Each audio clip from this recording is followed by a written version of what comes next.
A mother and a son-in-law, or a father and his daughter-in-law, are expected to keep their distance and should only interact when extremely necessary, especially for mother and son-in-law. However, for two members of the National Assembly, Bomet East and Belgut lawmakers have no choice but to contend with the fact that Parliament has become their regular meeting point, which has forced them to come up with several survival tricks in order to maintain and uphold the respect for each other, as Duncan Hayemba reports on this week's episode of the August House.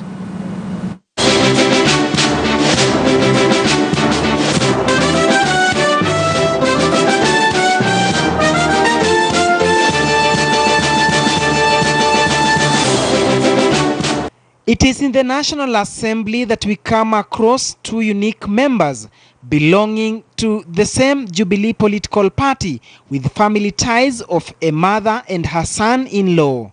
Bomet East Member of Parliament Beatrice Cherono Kones is a mother-in-law to Nelson Koech of Belgut, who is serving his first term. They are from neighboring Bomet and Kericho counties respectively. It's a blessing from God. I don't take it for granted. It has never happened to most people.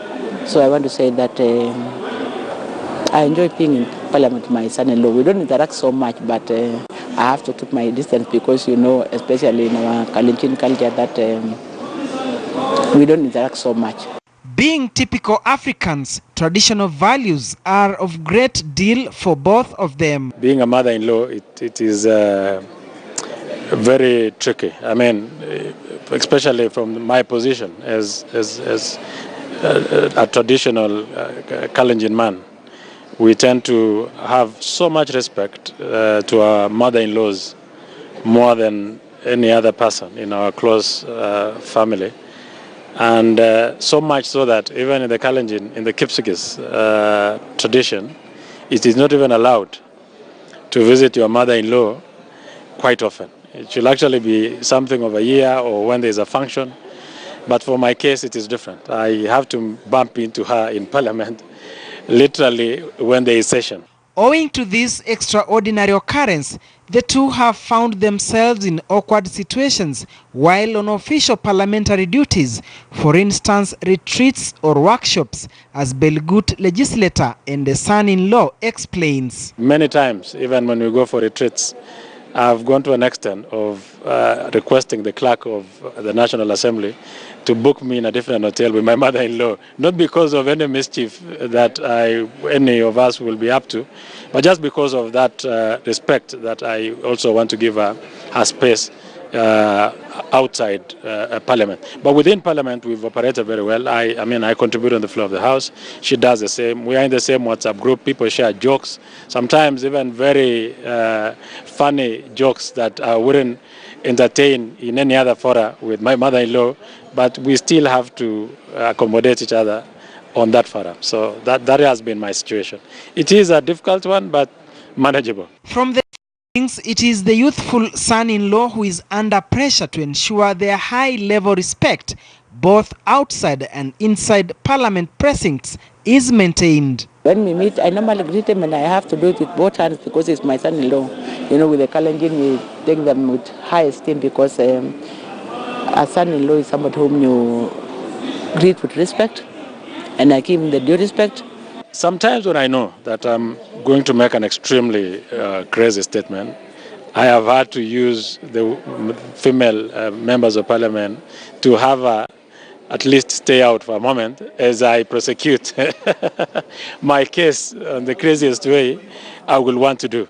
But I think she also gets to know somehow that this is happening. And many times when she feels that one of us is uncomfortable with what is going on, especially with comments, sometimes people just throw random comments, not considering that they are members of a family here. There's a, you know.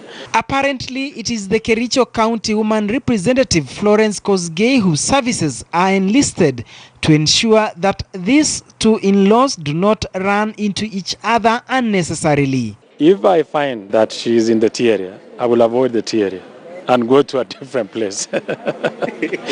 And I realize also that is a situation with her as well. If she sees that I'm having a conversation with my colleagues, maybe in the restaurant or in the tea area, she will also try and avoid. And the women rep of Kericho, Honourable Florence Kosgei, has been a very great facilitator in this journey of dodging each other in Parliament. So many times, for instance, when maybe they are having a talk in the tea area, Florence will just text me and say, you know, we are in the tea area. You can try and create your own space somewhere, just in case, you know, they are discussing things that are different from what I would want to hear. Interestingly, their challenges started before they won their respective parliamentary seats. In the run-up to the August 2017 general election, Beatrice Koness and her firstborn son Kevin were contesting the same parliamentary seat. While the mother was vying on Jubilee ticket, her son was challenging her by running on Chama cha Mashinani party. Koech was expected to make a choice of either supporting his mother-in-law or his brother-in-law Kevin, not forgetting that his choice must have been influenced by his wife, who also had a tough choice to make between her mother and her brother. It's not easy, but at the end of it, we thank God because we both made to Parliament, and thanks to my daughter, who was behind him and behind me. And she's the energy behind the two of us. Because you remember in Bomet I was vying with my son for the same seat. But my daughter is the one who really came in and made sure that she fought for me until I made the winner. And after clinching the seat of Bomet East, we had to close ranks with my son, and then I embraced him, and then we work as a family. For me, it was extremely difficult situation. You can imagine, sometimes you bump into each other, you don't know what to say, you don't know if you want to support them, you don't know what they take you for. I can imagine we met once in a function, in a funeral, and you know it was very difficult because it was the same family. We had lost one of the family members, and both of them came, and Kevin had to introduce himself as a candidate for the Bomet East parliamentary seat. My mother-in-law also came and said she was a candidate of Bomet East parliamentary seat.